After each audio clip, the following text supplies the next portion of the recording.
السلام عليكم ورحمة الله وبركاته. الحمد لله رب العالمين،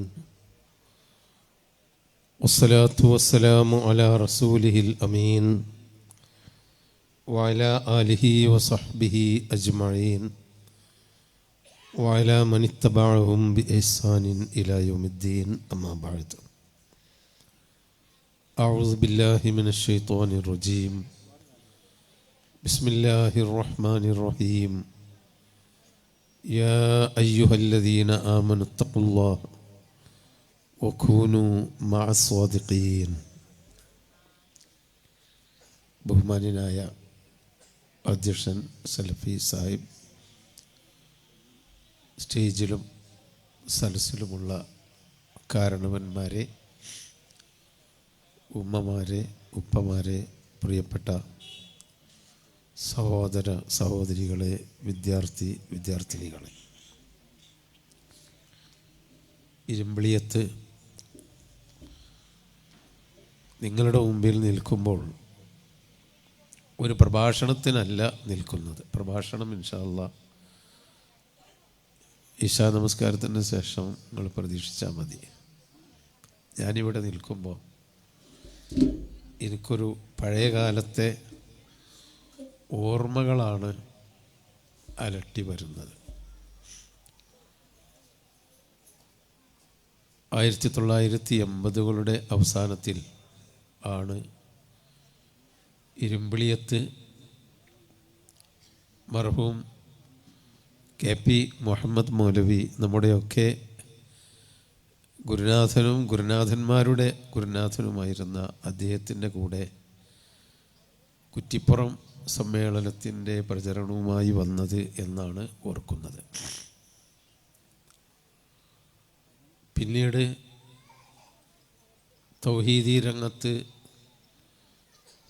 യുവ പണ്ഡിതനായി അന്ന് നമ്മുടെയൊക്കെ മുമ്പിലുണ്ടായിരുന്ന, ഇന്നും ദീനി രംഗത്ത് പ്രവർത്തിച്ചു കൊണ്ടിരിക്കുന്ന CP ഉമർ മൗലവിയുടെ കൂടെയാണ് മറ്റൊരിക്കൽ ഇവിടെ ഇതുപോലെയുള്ള ഒരു സദസ്സിൻ അഭിമുഖീകരിക്കാൻ വേണ്ടി വന്നതെന്നാണ് ഓർമ്മ. അന്നതൊക്കെ സംഘടിപ്പിച്ചിരുന്നത് ആദരണീയനായ CP മൂസ മൗലവി റഹ്മത്തുള്ളാഹി അലൈഹി ആയിരുന്നു. മൂസ ഉമരി തൗഹീദി വിശ്വാസവും സുന്നത്തും മുറുകെ പിടിച്ചുകൊണ്ട് ബിദ്അത്തുകൾക്കെതിരിൽ തനതായ ശൈലിയിൽ പ്രബോധനം ചെയ്തുകൊണ്ട്, എന്നാൽ എല്ലാ മനുഷ്യരെയും സ്നേഹത്തിൻ്റെയും സൗഹാർദ്ദത്തിൻ്റെയും ഭാഷയിൽ തലോടി കൂട്ടിപ്പിടിച്ചുകൊണ്ട് ഇസ്ലാമിക സലഫി ദഅവ പ്രവർത്തനത്തിന് കേരളത്തിൽ വയോവാർദ്ധക്യം പോലും പരിഗണിക്കാതെ ഓടി നടന്നിരുന്ന CPയെ, ആ ശബ്ദം, ആ രൂപം, തൊക്കിലെ ബാഗടക്കം ഞാനിപ്പോഴും ഓർക്കുകയാണ്. അന്ന് KP മുഹമ്മദ് മൗലവി റഹ്മത്തുള്ളാഹി അലൈഹി ഇരുമ്പിളിയത്തിലേക്ക് അദ്ദേഹത്തിൻ്റെ കൂടെ പോകുമ്പോൾ പറഞ്ഞ ഓർമ്മകൾ പിന്നീട് എൻ്റെ സുഹൃത്തുക്കളുമായി ചോദിച്ച് ഞാനത് ഓർത്തെടുത്തു. 1920-കളുടെ തുടക്കത്തിലാണ് കേരളത്തിൽ ഇസ്ലാഹി പ്രസ്ഥാനം ഒരു സംഘടനയായി രൂപപ്പെടുന്നത്. കൃത്യമായി പറഞ്ഞാൽ 1922 കേരള മുസ്ലിം ഐക്യ സംഘം. അതങ്ങനെ ഒരു പേരാണെന്നുണ്ടായിരുന്നത്. കേരള മുസ്ലിമീങ്ങൾക്ക് നബി സല്ലല്ലാഹു അലൈഹി വസല്ലമയുടെ ജീവിതകാലം മുതൽ കേരളത്തിൽ ഇസ്ലാമിൻ്റെ പ്രചരണത്തിന് തുടക്കമുണ്ടായിരുന്നുവെങ്കിലും പല കാരണവശാലും അന്ധവിശ്വാസങ്ങളും അനാചാരങ്ങളുമായി ഇസ്ലാം എന്താണ്, ഇസ്ലാം അല്ലാത്തതെന്താണ് എന്ന യാതൊരു വേർതിരിവും കിട്ടാൻ ഭാഗ്യം ലഭിക്കാത്ത ഒരു ഇരുണ്ട കാലഘട്ടമുണ്ടായിരുന്നു. ഇവിടെ ഉണ്ടായിരുന്ന ആദിമവാസികൾ ഇസ്ലാമിൻ്റെ മഹത്വം അറബികളായ കച്ചവടക്കാരിൽ നിന്ന് നേരിട്ട് മനസ്സിലാക്കി ഇസ്ലാം സ്വീകരിച്ചുവെങ്കിലും അവരുടെ ആചാരത്തിലോ വിശ്വാസത്തിലോ കാര്യമായി മാറ്റം വരുത്താനുള്ള കൃത്യമായ ഒരു സംവിധാനം നമ്മളെപ്പോലെ പള്ളി ദർസുകളോ മദ്രസകളോ കോളേജുകളോ ഒന്നും ആ കാലഘട്ടത്തിൽ ഉണ്ടായിരുന്നില്ല. കച്ചവടക്കാർ വരും, അവരുമായി ബന്ധപ്പെടും, അവരിൽ നിന്ന് കിട്ടുന്നത് അവരുടെ ദീന് അവരുടെ സ്വഭാവങ്ങൾ വളരെ മഹത്തരമാണെന്ന് കരുതി കുറേ ആളുകൾ ഇസ്ലാമിലേക്ക് വന്നു എന്ന് മാത്രം. അവർ പണ്ട് ജാഹിലിയ കാലത്ത് ശിർക്ക് ചെയ്തിരുന്ന കാലത്ത് വിശ്വസിച്ചിരുന്ന കുട്ടിച്ചാത്തൻ ഇസ്ലാമിലേക്ക് വന്നപ്പോൾ ചേക്കുട്ടിപ്പാപ്പയായി മാറി എന്ന വ്യത്യാസത്തിൻ്റെ അപ്പുറം വേറെ കാര്യമായി വിശ്വാസമൊന്നും മാറിയില്ല. അങ്ങനെ കുറേ കാലഘട്ടം കഴിഞ്ഞിട്ടുണ്ട്.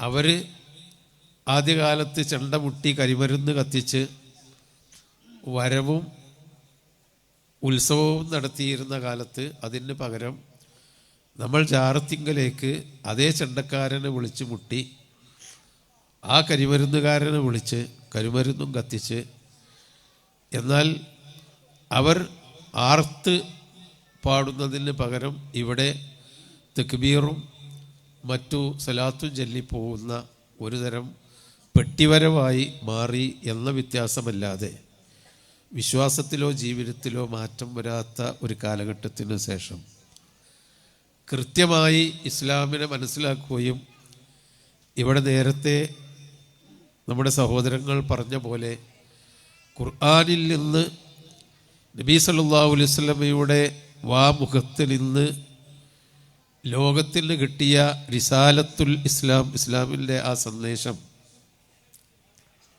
യഥാർത്ഥത്തിൽ കിട്ടാൻ തുടങ്ങിയത് 1920കളിലേക്ക് മുമ്പ് തന്നെ 1800 കാലഘട്ടം, 800ൻ്റെ അവസാനത്തിൽ തന്നെ കുറേ പണ്ഡിതന്മാരുണ്ടായിരുന്നു. കാസർഗോഡ് ഷെറൂൽ സാഹിബ്, വക്കം അബ്ദുൽ ഖാദർ മൗലവി എന്ന് തുടങ്ങിയിട്ടുള്ള കുറേ ചരിത്രത്തിൽ അറിയപ്പെട്ടവരും അറിയപ്പെടാത്തവരുമായ ആളുകൾ. അവർക്കാർക്കും ഒരു സംഘടന ഉണ്ടായിരുന്നില്ല. മുസ്ലിമീങ്ങൾ ഈ ചെയ്യുന്ന ഈ പണി ഇസ്ലാം അല്ല എന്നും ഇത് ഖുർആനിന് അനുകൂലമല്ല, ഖുർആൻ പഠിപ്പിച്ചതല്ല ഈ വിശ്വാസം, ഇതൊക്കെ മാട്ടും മാരണവും അന്ധവിശ്വാസവുമാണ്, ഇസ്ലാം പഠിപ്പിക്കുന്ന തൗഹീദ് മറ്റൊന്നാണെന്ന് അവർ മനസ്സിലാക്കി അവർ ഒറ്റക്കും അവരുടെ മക്കളെയും അവരുടെ ചുറ്റുഭാഗത്തുള്ളവർക്കും സന്ദേശം നൽകി അവരിങ്ങനെ ഉപദേശിച്ചിരുന്നു. അവരുടെ പള്ളികളിലും അവരുടെ വീടുകളിലും എന്നതൊഴിച്ച് ഇസ്ലാഹി പ്രസ്ഥാനത്തിന് കൃത്യമായ ഒരു ബാനറും അഡ്രസ്സും ഉണ്ടായിരുന്നില്ല ആ കാലഘട്ടത്തിൽ. ഇവിടെ ആ ചരിത്രമൊക്കെ പറയുന്ന കാരണവന്മാർ എൻ്റെ മുമ്പിലുണ്ട്, അതറിയുന്ന. പിന്നീട് 1920കളുടെ തുടക്കത്തിലാണ് മധ്യ കേരളത്തിൽ നിന്ന് കേരള മുസ്ലിം ഐക്യസംഘം എന്നൊരു പേരിൽ, അന്ന് സലഫി എന്നോ മുജാഹിദ് എന്നൊന്നും അല്ല, മുസ്ലിമീങ്ങളെ യോജിപ്പിച്ച് പള്ളികളിൽ കലഹമുണ്ടാക്കാതെ നാട്ടിൽ കലഹമുണ്ടാക്കാതെ ഒന്നിച്ച് മുസ്ലിമീങ്ങൾ ഒന്നിച്ച് അവരുടെ ഇസ്സത്തിലേക്ക് മടങ്ങണം, അവരെ അള്ളാഹു ഏൽപ്പിച്ച ഉത്തരവാദിത്തത്തിലേക്ക് മടങ്ങണം, അതിന് എല്ലാവരെയും കൂട്ടിപ്പിടിക്കണം എന്ന് കരുതിക്കൊണ്ടുണ്ടാക്കിയ കേരള മുസ്ലിം ഐക്യസംഘം 1920കളിൽ അതിന് നേതൃത്വം നൽകിയ KM മൗലവി റഹ്മത്തുള്ളാഹി അലൈഹി തുടങ്ങിയ പണ്ഡിതന്മാർ, KM സീരി സാഹിബ് റഹ്മത്തുള്ളാഹി അലൈഹി തുടങ്ങിയ രാഷ്ട്രീയ നേതാക്കളായ ഉമറാക്കൾ, നാട്ടുപ്രമാണിമാരായ ഉമറാക്കൾ, ഷറൂൽ സാഹിബിനെ പോലെയുള്ള പ്രമാണിമാരായ സമ്പന്നന്മാർ, അതുപോലെ സാധാരണക്കാരായ ഒരുപാട് നേരെ ചൊവ്വ ചിന്തിക്കുന്ന ആളുകൾ ഒന്നിച്ചുകൂടി ഉണ്ടാക്കിയ ഒരു പ്രസ്ഥാനമാണ് കേരള മുസ്ലിം ഐക്യസംഘം. ആ ഐക്യസംഘം 1922 കൊടുങ്ങല്ലൂർ മുതൽ തലശ്ശേരി വരെയുള്ള നീണ്ട അന്നൊക്കെ നമ്മളെപ്പോലെ ബസ്സും കാറുള്ള കാലഘട്ടമല്ല. ബ്രിട്ടീഷുകാരുണ്ടാക്കിയ തീവണ്ടി, തീ തുപ്പുന്ന പുകവണ്ടീൻ്റെ അപ്പുറം വേറെ യാത്രാ സൗകര്യങ്ങൾ കുറവാണ്, കാളവണ്ടിയാണ്. എന്നാലും ആ കാലഘട്ടം കൊടുങ്ങല്ലൂർ മുതൽ തലശ്ശേരി വരെ ഐക്യസംഘത്തിൻ്റെ പണ്ഡിതന്മാരൊരു പടയോട്ടം നടത്തിയപ്പോൾ ആ പടയോട്ടത്തിനിടയിൽ അവരിൽ നിന്ന് കിട്ടിയ തൗഹീദിൻ്റെ വിശ്വാസത്തിൻ്റെ മുത്തുമണികൾ വീണ് വളർന്ന് 1924 മുതൽ ഇസ്ലാഹി പ്രസ്ഥാനത്തിൻ്റെ തൗഹീദിൻ്റെ വെളിച്ചം കണ്ട പ്രദേശമാണ് ഇരുമ്പിളിയം എന്ന് കാരണവന്മാരിൽ നിന്ന് കേട്ടിട്ടുണ്ട്. അതൊരു വസ്തുതയായിരുന്നു. 1924 ഇവിടെ നിങ്ങളുടെയൊക്കെ ഉപ്പമാരോ ഉപ്പാപ്പമാരോ അവരുടെ വാപ്പമാരോ ഈ സന്ദേശം സ്വീകരിച്ചുകൊണ്ട് കേരളത്തിൻ്റെ മുക്കുമൂലകളിലേക്ക് പ്രബോധനത്തിന് വേണ്ടി പണ്ഡിതന്മാരുടെ കൂടെ കാവൽക്കാരായും പ്രചാരകരായും ഓടി നടന്ന ഒരു പ്രദേശത്തിലെ കാരണവന്മാരുടെയും മുൻ തലമുറയുടെയും മക്കളും പേരമക്കളും പേരമക്കളുടെ മക്കളും ജീവിക്കുന്ന മണ്ണാണ് ഇരുമ്പിളിയം എന്ന് പറയുന്നത്. അത് ഓർക്കുന്നുണ്ടോ ഇവിടുത്തെ മക്കൾ? ഈ സഹോദരിമാർ, ഇവിടേക്ക് കെട്ടിക്കൊണ്ടുവന്ന സഹോദരിമാർ, ഇവിടവുമായി ബന്ധപ്പെട്ട് ഇവിടെ കുടിയേറി താമസിച്ച സഹോദരന്മാരെന്ന് എനിക്ക് അറിഞ്ഞുകൂടാ. കേരളത്തിൽ ഇസ്ലാഹി പ്രസ്ഥാനത്തിന് സ്ത്രീകളെ മാത്രം നവോത്ഥാനം, സ്ത്രീകൾക്ക് മാത്രം ദീൻ പഠിപ്പിക്കാൻ അന്ന് അറബ് മലയാളമാണ്. സ്ത്രീകളടക്കം പുരുഷന്മാരടക്കം മലയാള അക്ഷരം വായിക്കാൻ പാടില്ലായിരുന്നു അവർക്ക്. അതിന് പുരോഹിതന്മാർ വിലക്കിയിരുന്നു, ആര്യനെഴുത്താണെന്ന് പറഞ്ഞു. ആ കാലഘട്ടത്തിൽ അറബി അക്ഷരത്തിൽ കൂടി മലയാളം ഉണ്ടാക്കി, അറബ് മലയാളം എന്ന ഒരു പുതിയ ശൈലി ഉണ്ടാക്കി. ആ അറബ് മലയാളത്തിൽ നിസാ ഉൽ ഇസ്ലാം എന്ന കേരളത്തിലെ സലഫി പ്രസ്ഥാനത്തിൻ്റെ, സലഫി ആദർശത്തിൻ്റെ കേരളത്തിലെ ഒന്നാമത്തെ മാസിക അച്ചടിച്ചത് ഇവിടെ നിന്നാണ്. മഹാനായ ഹൈദർ വൈദ്യരുടെ പ്രസ്, മത്ബഅത്തുൽ ഹൈദരിയ എന്ന് പറയുന്ന ഒരു പ്രസ്, അദ്ദേഹമാണ് നിസാ ഉൽ ഇസ്ലാമിൻ്റെ എഡിറ്ററായിട്ടുണ്ടായിരുന്നത്. KC കോമുകുട്ടി മൗലവി റഹ്മത്തുള്ളാഹി അലൈഹി ഈ നാടുമായി ഏതോ നിലക്ക് അദ്ദേഹത്തിന് ബന്ധമുണ്ട്. എനിക്കത് കൃത്യമായി പറയാൻ അറിഞ്ഞുകൂടാ.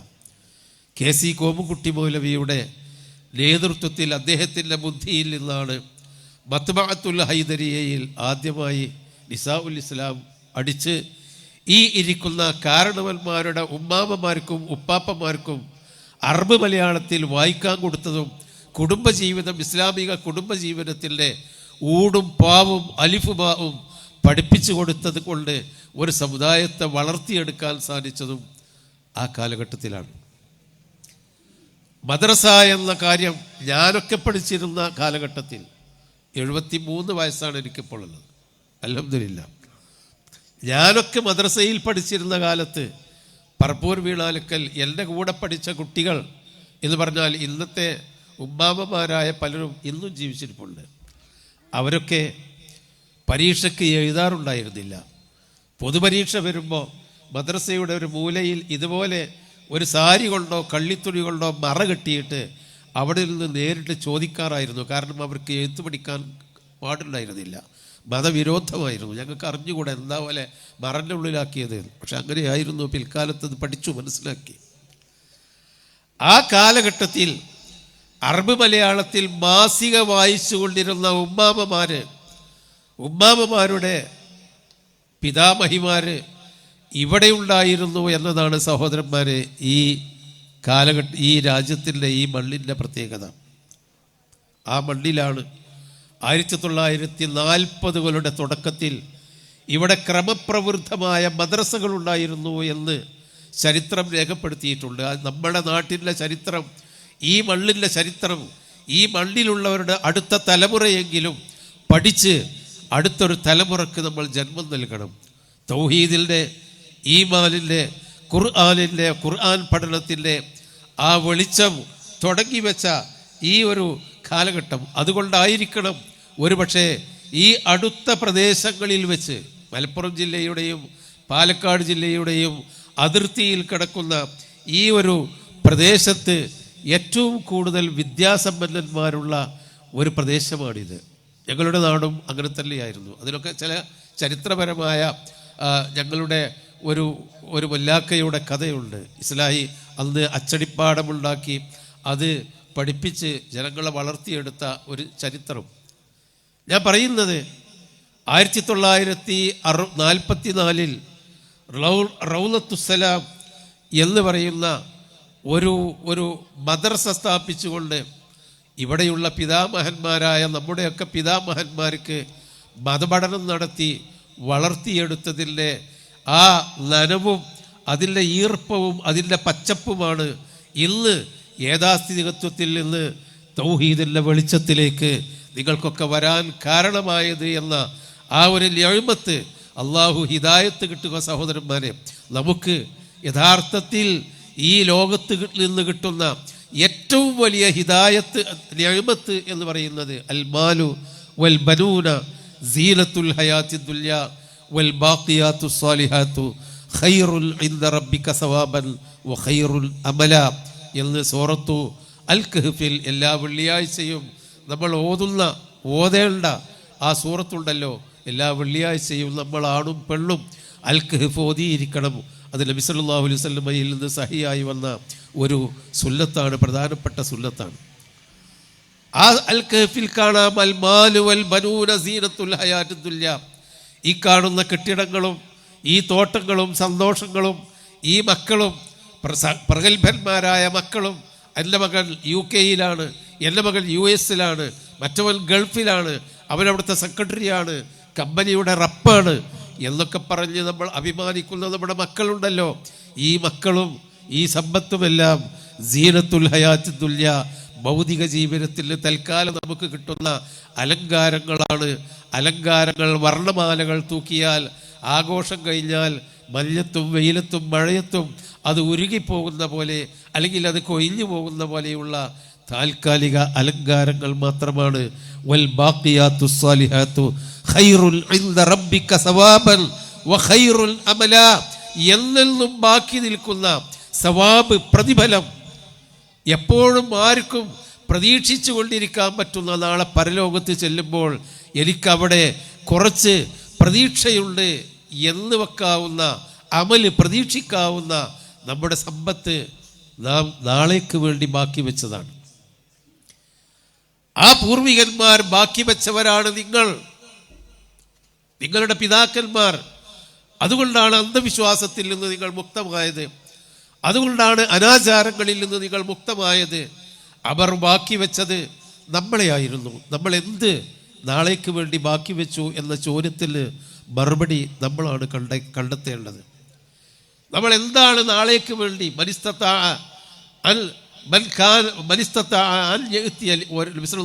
പറഞ്ഞിട്ടുണ്ട്, എല്ലാവർക്കും ഒരു ഹിബ് ഉണ്ടായിരിക്കും, ഒരു രഹസ്യമായ സൂക്ഷിപ്പ് സ്വത്ത്, ഒരു സൂക്ഷിപ്പ് സ്വത്തുണ്ടായിരിക്കും.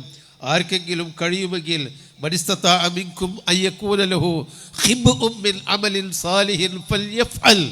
എന്ന് നബി സല്ലല്ലാഹു അലൈഹി വസല്ലം വിളിച്ചു പറയുന്നുണ്ട്. ഈ തിന്നു കുടിച്ച് ജീവിച്ച് ആയുസ് കഴിയുമ്പോൾ മരിച്ചു പോകുന്ന മനുഷ്യരെ, മനിസ്തതാഅമിൻകും, നിങ്ങൾക്കാർക്കെങ്കിലും കഴിയുമോ അൽ യകൂന ലഹു ഖിബ്ഉം മിൻ അമലിൻ സാലിഹ്, സാലിഹായ സൽക്കർമ്മങ്ങൾ നിങ്ങൾക്ക് സൂക്ഷിച്ചു വെക്കാൻ, അള്ളാഹുവിൻ്റെ അടുക്കൽ മാത്രം ചെന്ന് പൊതിയഴിക്കുന്ന കെട്ടഴിക്കുന്ന ഒരുപാട് സൽക്കർമ്മങ്ങൾ നിങ്ങൾക്കിവിടെ സൂക്ഷിച്ചു വെക്കാൻ കഴിയുമോ? ഫല്യഫ്അൽ, അവൻ ചെയ്തു കൊള്ളട്ടെ, അത് നാളെ ഉപകരിക്കും. അപ്പം ആ നാളേക്ക് ഉപകരിക്കുന്ന ഖിബ്ഉകൾ, നമ്മുടെ പൂർവികന്മാർ നാളേക്ക് ഉപകരിച്ച ഖിബ്ഉകളാണ് ഈ പള്ളി, ഈ മഹല്ലത്ത്. ഇവിടെയുള്ള 924 ആരംഭിച്ച പ്രസ്ഥാനം, ആ പ്രസ്ഥാനത്തിൻ്റെ സന്ദേശം 940കളിൽ തുടങ്ങി വെച്ച മദ്രസയുടെ തുടർച്ചയും വളർച്ചയും, അതിൽ നിന്നുണ്ടായ മക്കൾ, അതിൽ നിന്നുണ്ടായ വിദ്യാഭ്യാസ നവോത്ഥാനം, പഠിക്കണം പഠിപ്പിക്കണമെന്ന ചിന്ത, അതാണ് ഈ നാട്ടിൽ ഇപ്പോൾ ഉണ്ടോ എന്നെനിക്കറിഞ്ഞുകൂടാ. ഒരുപാട് അധ്യാപകർ, ഒരുപാട് ഉദ്യോഗസ്ഥന്മാർ, ഒരുപാട് നല്ല അന്ധവിശ്വാസമുക്തമായ ഒരു നല്ല തലമുറ. ആ ഖിബ് നമ്മളുടെ കാലശേഷം ഒരു അരനൂറ്റാണ്ടിനു ശേഷം ഈ നാട്ടിലുണ്ടാവണമെങ്കിൽ നമ്മളിവിടെ നേരത്തെ സൂചിപ്പിച്ചതുപോലെ നമ്മൾ മാറണം. നബി സല്ലല്ലാഹു അലൈഹി വസല്ലമക്ക് അല്ലാഹു ജിബ്രീൽ കൊണ്ടുവന്നു കൊടുക്കുന്ന ഒരായത്തുണ്ട്. എന്താണത്? ഹിജറ 4-ാമത്തെ കൊല്ലത്തിലാണ്.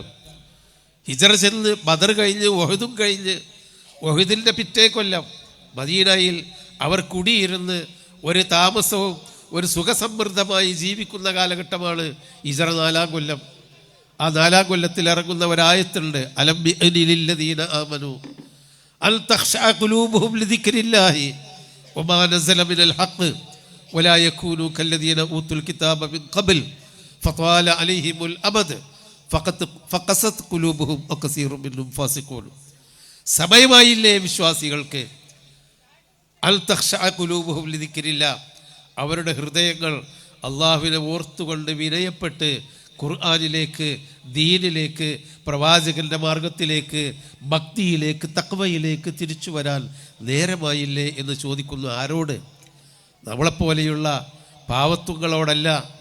അശ്റത്തുൽ മുബശ്ശരീൻ ജീവിച്ചിരിക്കുന്ന 10 സ്വർഗം കൊണ്ട് വാഗ്ദാനം ചെയ്യപ്പെട്ട 10 മനുഷ്യന്മാർ ജീവിച്ചിരിക്കുന്ന കാലത്ത്, ഉമ്മഹാത്തുൽ മുഅ്മിനീൻ ജീവിച്ചിരിക്കുന്ന കാലത്ത് മുകളിൽ കാണുന്ന നക്ഷത്രങ്ങളെപ്പോലെ തിളങ്ങി നിൽക്കുന്നവരാണ് എൻ്റെ സഹാബിമാർ, നിങ്ങൾ അവരെ പിന്തുടരുക എന്ന് നബി സല്ലല്ലാഹു അലൈഹി വസല്ലം ആ സഹാബിമാരെ ചൂണ്ടി നമുക്ക്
പറഞ്ഞു വന്നത് ഹിജ്റ 4-ാമത്തെ കൊല്ലത്തിൽ പ്രവാചക ഇസ്ലാമിക ചരിത്രത്തിലെ ഏറ്റവും സുവർണ കാലഘട്ടം, ഇസ്ലാമിന്റെ വളർച്ചയുടെ കാലഘട്ടം എന്നൊക്കെ പറയുന്ന കാലത്താണ് അല്ലാഹു തആല വിശ്വാസികളായ അന്നത്തെ വിശ്വാസികൾ അല്ലദീന ആമനു എന്ന് പറഞ്ഞ സഹാബികളാണ്. ആ സഹാബിമാരോട് പറയുന്നത് വിനയപ്പെട്ടു വരാൻ സമയമായിട്ടില്ലേ? വലാ യകൂനു കല്ലദീന ഊതുൽ കിതാബ മിൻ ഖബൽ, മുമ്പ് വേദഗ്രന്ഥം നൽകപ്പെട്ടവരെ പോലെ ആകാതിരിക്കാനും സമയമായിട്ടില്ലേ? അവർക്ക് കാലം ദീർഘിച്ചപ്പോൾ അവരുടെ ഹൃദയം കടുത്തുപോയി. വകസീറും മിൻഹും ഫാസിഖൂൻ, അധിക പേരും തെറ്റിപ്പോയി, യഥാർത്ഥമായി ഉണ്ടാവേണ്ട മാർഗത്തിൽ നിന്ന് തെറ്റിപ്പോയി എന്ന ഒരവസ്ഥ വരാതിരിക്കാൻ നേരമായില്ലേ എന്ന് ചോദിക്കുന്നത് ഹിജ്റ 4-ാമത്തെ കൊല്ലത്തിലാണെങ്കിൽ ഇസ്ലാമിൽ ഒരു ചെറിയ വ്യതിയാനം പോലും വിശ്വാസത്തിലോ കർമ്മത്തിലോ ആചാരത്തിലോ ഒരു ചെറിയ ഒരു വ്യതിയാനം പോലും അല്ലാഹു തആല അനുവദിച്ചിട്ടില്ല എന്നാണ്. സഹാബിമാർക്ക് വ്യതിയാനം ഉണ്ടായോ? ഇല്ലല്ലോ. പക്ഷേ മക്ക കാലഘട്ടത്തിലുണ്ടായിരുന്ന ആ ഊക്കും ഉശിരും മദീന ബദർ യുദ്ധം കഴിഞ്ഞതോടി കൂടി പോകുന്നുണ്ടോ എന്ന് അല്ലെങ്കിൽ പോകരുത് എന്ന് മുൻകൂട്ടി അവരെ ബോധിപ്പിക്കാനും അവരെ മുൻകൂട്ടി താക്കീത് ചെയ്യാനും ഒക്കെ ആയിരിക്കണം എന്ന് പറഞ്ഞത്. എന്തേ വിനയപ്പെട്ടു വരാൻ നേരമായിട്ടില്ലേ? അതിന് ചില കാരണങ്ങളുമുണ്ട്.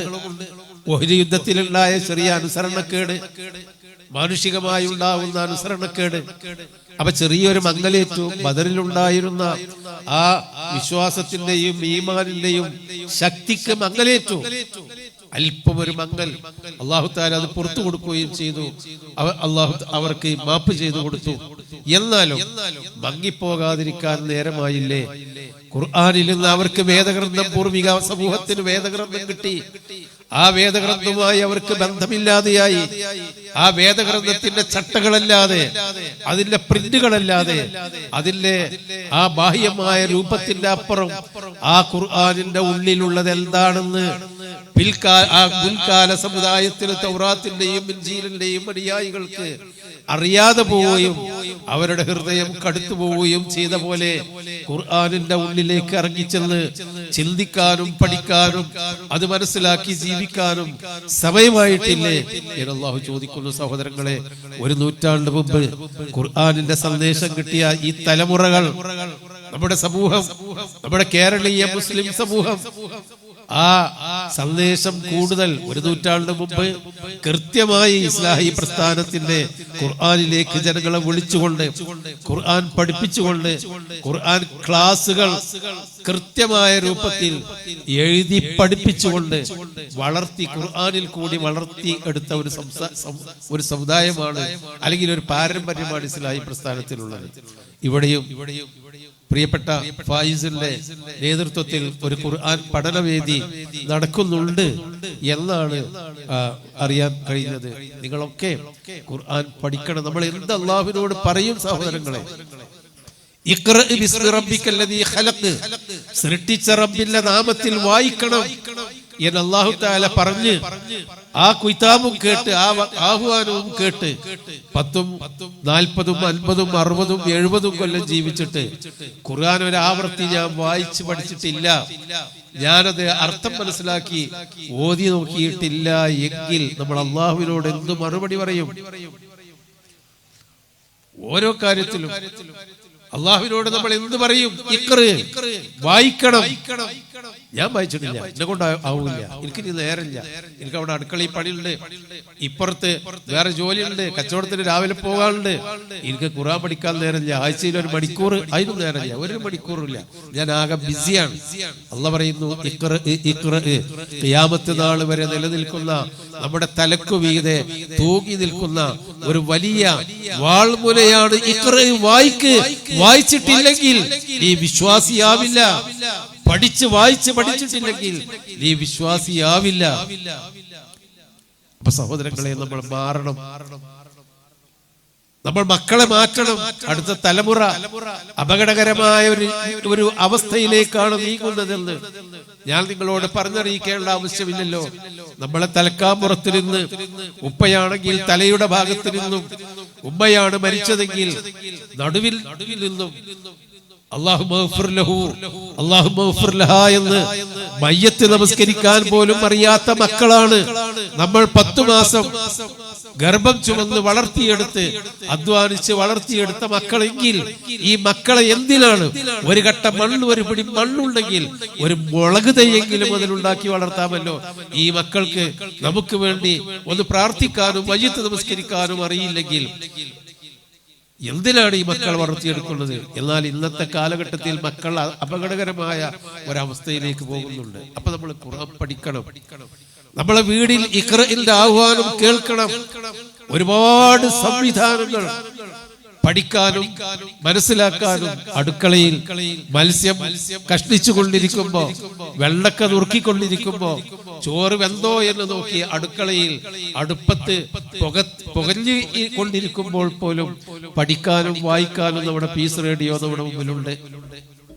24 മണിക്കൂറും 5 ലക്ഷത്തിലധികം പേർ, അതിൽ കൂടുതലും ലക്ഷക്കണക്കിന് ആളുകൾ അമേരിക്കൻ, UK രാജ്യങ്ങളിലാണ്, അവിടെയുള്ള മലയാളികളാണെന്ന് വരുമ്പോൾ അവരൊക്കെ ഭൗതിക ജീവിതം മടുത്ത്, സന്തോഷങ്ങളും ആർഭാടങ്ങളും സുഖങ്ങളും മടുത്ത് ഇനി പടച്ചവനെ ഒന്ന് അറിയട്ടെ എന്ന് ചിന്തിച്ചുകൊണ്ടാണ് അവിടങ്ങളിലെ അപ്പാർട്ട്മെന്റുകളിൽ ഖുർആൻ പഠിക്കാൻ റേഡിയോ തുറന്നു വെച്ചിരിക്കുന്നത്. നമ്മളോ തറവാട്ട് മുസ്ലിങ്ങളാണ്. നമ്മൾ തറവാട്ട് സലഫികളാണ് നമ്മൾ.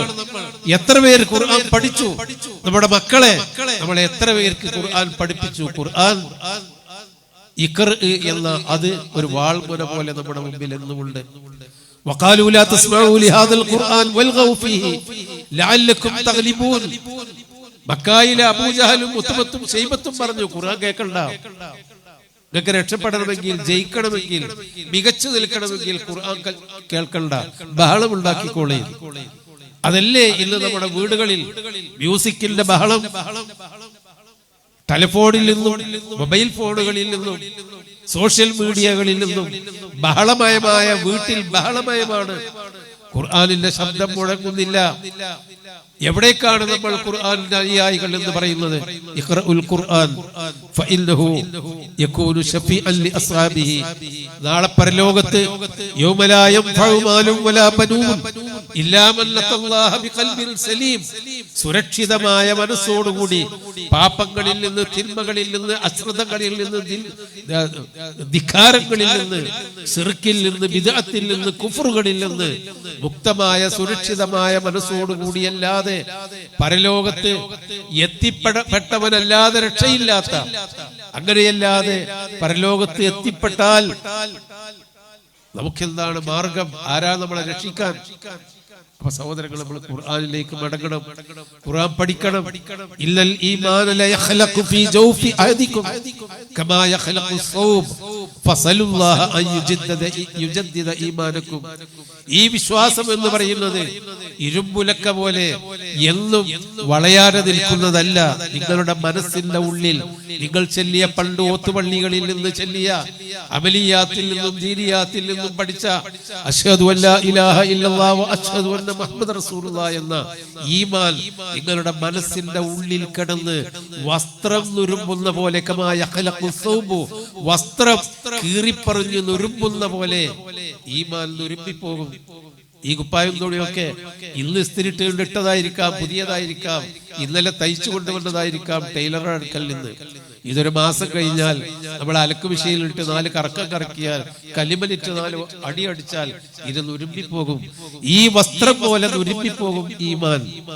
ഈ കല്ലിലിട്ട് അടിക്കുമ്പോ നിരീശ്വരത്വവും നിർമ്മലത്വവും തോന്നിവാസങ്ങളും ആർഭാടങ്ങളും ധൂർത്തും അക്രമങ്ങളും എല്ലാവിധ ലൈംഗികമായ അതിക്രമങ്ങളും എല്ലാം അപകടകരമായി വളർന്നു വരുന്ന ഈ കാലത്ത് നമ്മളെ ഈമാൻ നുരുമ്പിപ്പോകും.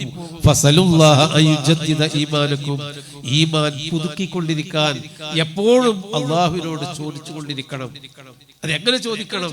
വെറുതെ ചോദിച്ചാൽ പോരാ, ചോദിച്ചതിനനുസരിച്ച് നമ്മൾ പ്രവർത്തിച്ചു കൊണ്ടിരിക്കണം. സഹോദരന്മാരെ, ഞാൻ അവസാനിപ്പിക്കുകയാണ്. 1900-ന്റെ തുടക്കത്തിൽ ഇസ്ലാഹി പ്രസ്ഥാനത്തിന്റെ ബീജാവാപ്പ നൽകിയ നമ്മുടെ കാരണവന്മാർ, അതിന്റെ വെളിച്ചം വിതറിയ ഈ നാട്ടിൽ, ഈ ഗ്രാമപ്രദേശത്ത് അതിന്റെ വെളിച്ചം വിതറിയ ആ കാരണവന്മാരുടെ പിൻഗാമികളെ നമ്മൾ ദീനിലേക്ക് മടങ്ങണം. തർക്കങ്ങൾ ഒരുപാടുണ്ട്. ഇത് വിഷ്ണു ഇസ്ലാമിക് ഓർഗനൈസേഷൻ, അത് വേറൊരു ഗ്രൂപ്പല്ലേ, മറ്റേ ഗ്രൂപ്പല്ലേ, മൗലവി സാഹിബ് അത് പറയുകയുണ്ടായി. നമ്മൾക്ക് ഇതല്ല, അടിസ്ഥാനപരമായി നമ്മുടെ പൂർവികന്മാർ പഠിപ്പിച്ച തൗഹീദും ആ സുന്നത്തും ബിദ്അത്തും അത് മുന്നിൽ വെച്ചുകൊണ്ട് അതനുസരിച്ചുള്ള ഒരു ജീവിതത്തിലാണ് നമ്മൾ ഊന്നേണ്ടത്. നബി സല്ലല്ലാഹു അലൈഹി വസല്ലമ പ്രാർത്ഥിക്കാറുള്ള ഒരു പ്രാർത്ഥനയുണ്ടായിരുന്നു. എന്താണത്? അല്ലാഹുവേ, അല്ലാഹുമ്മ റബ്ബ ജിബ്രാഈല വ മീകാഈല വ ഇസ്രാഫീല ഫാത്തിറസ് സമാവാതി വൽ അർദ് ആലിമൽ ഗൈബി വശഹാദ അൻത തഹ്കുമു ബൈന ഇബാദിക ഫീമാ കാനൂ ഫീഹി യഖ്തലിഫൂൻ. പഠിച്ചവനെ, രാത്രി നമസ്കാരത്തിൽ നബി സല്ലല്ലാഹു അലൈഹി വസല്ലം ഒറ്റയ്ക്ക് നിന്ന് പ്രാർത്ഥിക്കുന്ന പ്രാർത്ഥനയാണ് ജിബ്രീലിന്റെ റബ്ബേ, മീകാഈലിന്റെ റബ്ബേ, ആകാശഭൂമികളെ സൃഷ്ടിച്ച റബ്ബേ, ഗൈബും ഷഹാദത്തും ദൃശ്യലോകത്തെയും അദൃശ്യലോകത്തെയും അറിയുന്നവനായ അലീമും ഖബീറുമായ റബ്ബേ, അൻത തഹ്കുമു ബൈന ഇബാദിക ഫീമാ കാനൂ ഫീഹി യഖ്തലിഫൂൻ. നിന്റെ അടിമകൾ എന്തെങ്കിലും കാര്യത്തിൽ ഭിന്നിച്ചിട്ടുണ്ടെങ്കിൽ അതിന്റെ വിധി തീർപ്പ് നിന്റെ അടുക്കലാണ്, നിന്റെ കലാമിലാണ്, നിന്റെ ഖുർആനിലാണ്, നിന്റെ പ്രവാചകന്റെ ചര്യയിലാണ്. നീയാണ് അതിന് വിധി തീർപ്പ് കൽപ്പിക്കുന്നവൻ. ഇഹ്ദിനി ലിമഖ്തുലിഫ ഫീഹി മിനൽ ഹഖ് ബിഇദ്നിക ഇന്നക തഹ്ദീ മൻ തശാഉ ഇലാ സിറാത്തിൻ മുസ്തഖീം. നീയാണ് ഏത് കാര്യത്തിൽ ഭിന്നിപ്പുണ്ടെങ്കിലും എന്നെ സിറാത്തുൽ മുസ്തഖീമിലേക്ക് വഴി കാണിക്കേണ്ടത് നീയാണ്. പഠിച്ചവനെ, നീയാണ് ജനങ്ങളെ സിറാത്തുൽ മുസ്തഖീമിലേക്ക് മുസ്തഖീമിലേക്ക് വഴി കാണിക്കുന്നവൻ എന്ന പ്രാർത്ഥന നബി സല്ലല്ലാഹു അലൈഹി വസല്ലം പോലും രാത്രി നമസ്കാരത്തിൽ പ്രാർത്ഥിക്കാറുണ്ടായി. നമുക്ക് അഭിപ്രായ വ്യത്യാസങ്ങൾ ഉണ്ടാകാം, തർക്കങ്ങൾ ഉണ്ടാകാം. ഈ ഒരു കൂട്ടായ്മ ഒരു പാർട്ടി ഉണ്ടാക്കാനോ അല്ലെങ്കിൽ കഴിഞ്ഞ പഞ്ചായത്ത് തെരഞ്ഞെടുപ്പിൽ ചെയ്ത പോലെ ഒരു ബാനർ പിടിക്കാനോ അല്ല സഹോദരങ്ങളെ. ഇസ്ലാമിക ഒരു നൂറ്റാണ്ട് മുമ്പ് സംഘടിതമായി കേരളത്തിൽ സലഫി പ്രസ്ഥാനം ഏതൊരു ആദർശമാണോ ജനങ്ങളോട് പറഞ്ഞിരുന്നത്, ആ ആദർശത്തെ മാറ്റാതെ മറിക്കാതെ കാലത്തിനനുസരിച്ച് നീക്കിച്ചരിച്ചു വെക്കാതെ ആ പ്രമാണബദ്ധമായി തന്നെ അത് തുടരണം, വളരണം. അത് ജനങ്ങൾക്ക് നമ്മൾ പഠിപ്പിച്ചു കൊടുക്കണം എന്ന ഒരൊറ്റ ദഅ്വാ ചിന്തയിൽ മാത്രം ഒരു ചെറിയ കൂട്ടായ്മ ഇവിടെ പ്രവർത്തിക്കുകയാണ്. തിരിച്ചറിയുക, മനസ്സിലാക്കുക, നമ്മൾ ഒന്നിച്ച് സിറാത്തുൽ മുസ്തഖീമിന്റെ മാർഗത്തിലേക്ക് വഴി കാണിക്കണമേ എന്ന് പ്രാർത്ഥിക്കുക. അള്ളാഹു അനുഗ്രഹിക്കുമാറാവട്ടെ. ഈ ഒരു സംഗമം അള്ളാഹുവിന്റെ നാമത്തിൽ തുടങ്ങി വെച്ചതായി അറിയിക്കുന്നു. ഇനി നമസ്കാരമാണ്. വസല്ലല്ലാഹു വസല്ലമ അലാ ഖൈരി ഖൽഖിഹി മുഹമ്മദിൻ വഅലാ ആലിഹി വസഹ്ബിഹി അജ്മഈൻ വൽഹംദുലില്ലാഹി റബ്ബിൽ ആലമീൻ.